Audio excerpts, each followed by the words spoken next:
Arestado ang usa ka pastor kinsa usasab ka public school teacher tungod sa kaso nga rape sa Mako, Davao de Oro.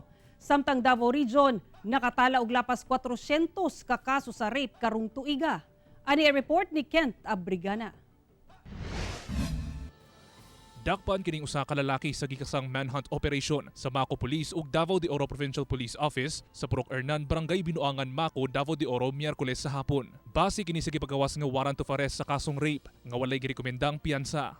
Ang dinakpan na ilhang si Alfred Reyes Jr., 34 anyos, usa ka pastor ug public school teacher sa nasangpit nga lugar. Unfortunately, na kuha nga ng tracker team natin itong location itong si alias Pastor John.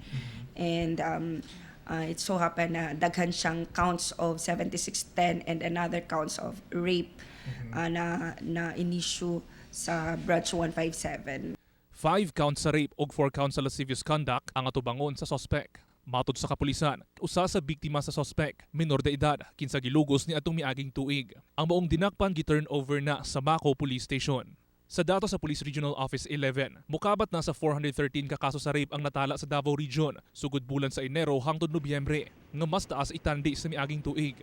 490 ini ang identified ug napasakaan na og kaso. Ang magandang indication ho nito is that naglakas ng loob na ang ating mga rape victims to report the matter. That's why ibig sabihin po effective ang ating ang program sa especially on women's desk program natin.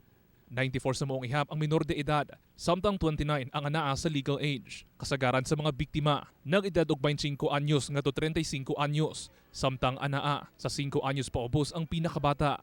Sulod sa 413 ka kaso sa pagpanglugo sa Davao Region, naguna ang Davao City nga dunay 123 ka kaso gikan bulan sa Enero ngadto Oktubre karong tuiga.